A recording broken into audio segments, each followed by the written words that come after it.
ये कहानी है जग्गी पकौड़े वाले की। जग्गी की पत्नी सीमा और जग्गी दोनों मिलकर पकौड़े बेचा करते हैं। जग्गी के पकौड़े लोगों के बीच काफी प्रसिद्ध हैं। जो एक बार उसकी दुकान में आता है वो बार बार आना चाहता है। पकौड़े खा लो, पकौड़े, गर्मा गर्म पकौड़े, प्याज के पकौड़े, आलू के पकौड़े, मिर्ची के पकौड़े। एक बार खाओगे बार बार आओगे। राजू और उसके दोस्त दिनकर को आज पकौड़े खाने का मन हुआ तो वे नुक्कड़ के पकौड़ों की सबसे फेमस दुकान यानी जग्गी पकौड़े वाले की दुकान की ओर बढ़ चले। आज सही समय पर निकले हम दोनों, नहीं तो जब तक जग्गी की दुकान पर पहुंचते थे उसकी दुकान के सारे पकौड़े खत्म हो जाते थे। आज तो जमकर पकौड़े खाऊंगा। जग्गी के मिर्च वाले पकौड़े तो इतने स्वादिष्ट होते हैं भाई कि क्या बताऊं यार। एक बार मेरी बीवी मुझसे नाराज चल रही थी, उस रोज मैं उसके लिए जग्गी के पकौड़े ले आया। अरे राजू भाई क्या बताऊं, एक वो दिन है और आज का दिन है। मेरी बीवी मेरे से ऊंची आवाज में बात तक नहीं करती, नाराज होना तो छोड़ ही दो। राजू और दिनकर बातें करते हुए जग्गी की दुकान के बिल्कुल नजदीक पहुंच गए थे। तभी उन्हें दूर से जग्गी की दुकान पर भारी भीड़ दिखाई दी। अरे दिनकर भाई, कहीं आज भी हम लोग लेट तो नहीं हो गए? देख रहे हो जग्गी की दुकान के बाहर लोगों की भीड़। दिनकर दुकान की ओर देखता है, लेकिन एक बात उसे अजीब सी लगती है। उसने देखा कि दुकान के बाहर जितने लोग थे लगभग सभी के हाथ में डंडे थे, कुछ ने पत्थर भी उठा रखे थे।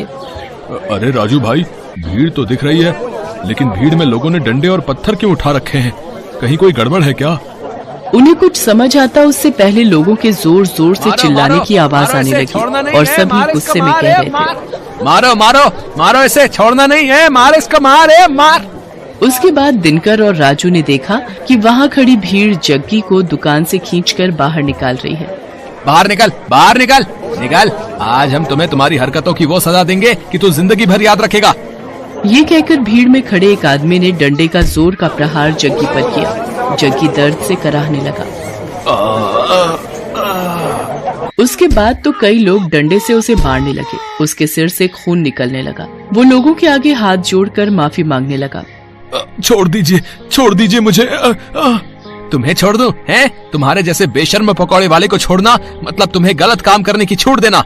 ये कहकर भीड़ में से ही एक आदमी ने अपने हाथ में लिया पत्थर उठाया और उसकी ओर तान दिया। ये देखकर जग्गी दुकान से निकलकर तेजी से भागने लगा।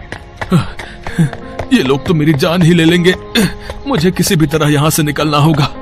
जग्गी आगे आगे भाग रहा था और गुस्साई भीड़ उसके पीछे। राजू और दिनकर को अभी भी समझ नहीं आ रहा था कि आखिर ऐसा क्या हो गया कि लोग जग्गी के पीछे पड़े हैं। लोग उसे बेशर्म पकौड़े वाला क्यों कह रहे हैं? लोगों के इस तरह जग्गी पर भड़कने का कारण समझने के लिए कुछ समय पीछे जाना पड़ेगा। 410, 430, 490, 500, आज की कमाई 500। अगर इसी तरह कमाई होती रही तो तेरे लिए चांदी की पायल बनवा दूंगा। अजी मुझे पायल वायल नहीं चाहिए। क्यों, क्या हुआ? हमेशा तो गहने की रट लगाए रहती है। हाँ गहने मुझे चाहिए, लेकिन ईमानदारी के पैसे से। अरे तो मैं कौन सा स्मगलिंग कर रहा हूँ, ईमानदारी से ही तो पैसे कमा रहा हूँ। देखिए जी, ये आपको भी पता है आप कैसे पैसे कमा रहे हैं। पकौड़ों को बनाने के लिए आप क्या करते हैं? अगर किसी को पता लग गया ना तो फिर बवाल हो जाएगा, कोई आपको छोड़ेगा नहीं।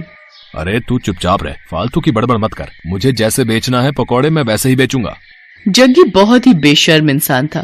वो पकौड़े तो बेचता था लेकिन बहुत ही गंदे तरीके से। वो पकौड़े के गोलों को पहले अपने गंदे बगल के तले दबाता और फिर पकौड़ियां तलता। उसे ये सब करने में बहुत मजा आता था।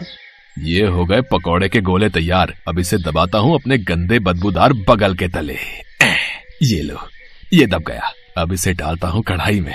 ये कहकर उसने पकौड़ों को कढ़ाई में डाला। कढ़ाई से निकलने के बाद उसने पकौड़ों की ओर गौर से देखा और मन ही मन मुस्कुराते हुए बोला, ये लो, ये हो गए मेरे असली पकौड़े तैयार। सीमा मुझे और बेसन दे, मुझे पकौड़ों के और गोले बनाने हैं।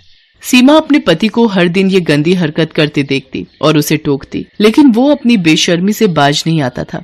अरे ये तो क्या हर दिन चिक चिक करती रहती है, हैं? क्या करती रहती है? मैं कोई गलत नहीं कर रहा। ये तो किताबों में लिखा है कि पसीने की कमाई का मोल ही अलग है, और मैं तो पसीने की ही तो कमाई कर रहा हूँ। मेरे बगल के, यानी मेरे बगल के पसीने की कमाई। अरे वही तो पकौड़ों में स्वाद भर देते हैं और लोग बार बार हमारी दुकान में आते हैं। ले तू भी खा मेरी पसीने की कमाई के पकौड़े। मुझे नहीं खाने आपके पकौड़े, लेकिन मैं अब भी कह रही हूँ आप ये बेशर्मी छोड़ दीजिए, नहीं तो ये एक दिन आप पर ही भारी पड़ेगी। लेकिन जग्गी पर अपनी बीवी की बातों का कोई प्रभाव नहीं पड़ता। वो अपनी बेशर्मी जारी रखता और अपने ग्राहकों को जो उस पर इतना विश्वास करते थे उन्हें पसीने से सने गंदे पकौड़े देता। समय इसी तरह बीत रहा था और जग्गी की बेशर्मी भी जारी थी। इस बीच सीमा गर्भवती हो गई। सीमा बहुत खुश थी। जग्गी भी ये खबर सुनकर बहुत खुश था। वाह सीमा वाह, देख रही हो भगवान की कृपा कैसे भर भर कर बरस रही है हम पर। हाँ देख रही हूँ, तभी तो आपको कहती हूँ अब तो वो काम छोड़ दीजिए, अब हमारा बच्चा आने वाला है। अरे तो फिर से शुरू हो गई, तुझे क्या दिक्कत है? क्या दिक्कत है मेरी तरक्की से? कभी कभी तो लगता है कि तुम मेरी सबसे बड़ी दुश्मन है। एक बार फिर से जग्गी ने अपनी पत्नी सीमा को चुप करा दिया और अपनी बेशर्मी में लगा रहा। लेकिन वो कहते हैं ना कि गलत काम कितनी भी चतुराई से आप करें, एक न एक दिन आपका भेद खुल जाता है और फिर उसके बाद आपको उन सारे पुराने गुनाहों का भी हिसाब देना होता है जो आपने किया होता है। एक दिन की बात है, जग्गी पकौड़े बनाने के लिए पकौड़ों के गोलों को अपने बगल के नीचे दबा रहा था और धीरे धीरे कढ़ाई में डाल रहा था। तभी दूर खड़े एक आदमी की नजर उसकी इस हरकत पर गई। अरे ये पकौड़ी वाला जग्गी क्या कर रहा है भाई? है? अरे छी छी छी छी छी, मुझे तो उल्टी आ रही है इसकी इस हरकत को देखकर। उसने चुपके से जग्गी का वीडियो बना लिया और फिर उसकी दुकान पर गया। ओए जग्गी, तू तो बड़ा बेशर्म है? तुम्हारे ग्राहक तुम पर इतना भरोसा करते हैं और तू उन्हें गंदे पकौड़े खिलाता है? गंदे पकौड़े? ये आप क्या कह रहे हैं भाई? ज्यादा भोले मत बन और सच सच बता, तू पकौड़ों को तलने से पहले उसे अपने बगल के नीचे दबाता है ना? छी छी छी छी, ये आप क्या कह रहे हैं साहब? भला ऐसा कौन करता है? मैं तो पूरी सफाई से अपना काम करता हूँ। क्यों सीमा, बताना साहब को। सीमा ने जग्गी की बात का कोई जवाब नहीं दिया, बस अपना सिर नीचे झुका लिया। वो ग्राहक समझ गया कि जग्गी इस तरह उसकी बातों को नहीं मानेगा। उसने जो वीडियो बनाया था वो वीडियो उसने लोगों को भेजना शुरू कर दिया। जिसने भी उस वीडियो को देखा उसे उबकाई आने लगी। छी छी छी, बाप रे, मैंने भी तो इसके यहाँ के पकोड़े खाए थे। वो ऐसे पकोड़े बनाता है? इस तरह से तो वो लोगों की सेहत से खिलवाड़ कर रहा है। वो वीडियो 1 से 10, 10 से 100 और 100 से फिर लाखों लोगों तक पहुंचकर वायरल हो गया। उस वीडियो को देखकर सभी को बहुत गुस्सा आया और गुस्से में वे सभी जग्गी की दुकान पर डंडे और ईंट पत्थर लेकर पहुंच गए। आज छोड़ना नहीं इसको, इसकी सारी बेशर्मी आज हम निकाल देंगे, मार देंगे इसे। हाँ, आखिरकार लोगों ने उसे पकड़ लिया। एक बार फिर से सभी उसकी पिटाई करने लगे। तभी उसकी पत्नी सीमा भागती हुई वहाँ आई और लोगों के आगे हाथ जोड़ते हुए उसने कहा, मैं जानती हूँ कि इनकी गलती माफ करने के लायक नहीं है। इन्होंने आप लोगों के विश्वास का खून किया है, आप लोगों की सेहत के साथ खिलवाड़ किया है, लेकिन आप लोग इन्हें मार देंगे तो मेरा बच्चा जो अभी मेरी कोख में है उसके सिर से पिता का साया उठ जाएगा। भगवान के लिए मेरे कोख के बच्चे पर रहम कीजिए और इन्हें छोड़ दीजिए।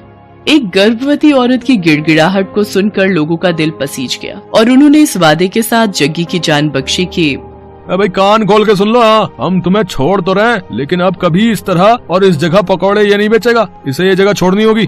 सीमा ने उनसे वादा किया। जग्गी को वो जगह छोड़नी पड़ी। जग्गी को बार बार उसकी गलतियों के लिए आगाह किया जा रहा था, लेकिन वो अपनी आदत से बाज नहीं आ रहा था और एक दिन उसी आदत के कारण न सिर्फ उसकी जान पर बनाई बल्कि उसे अपनी वो जगह भी छोड़नी पड़ी जहाँ उसकी दुकान बहुत चलती थी। आज जग्गी जहाँ भी अपनी दुकान लगाने की कोशिश करता है उसके पुराने कर्म उसकी राह में आ जाते हैं। अब उसे अपनी करनी पर बहुत दुख होता है, लेकिन वो कहते हैं ना कि अब पछताए होत क्या जब चिड़िया चुग गई खेत।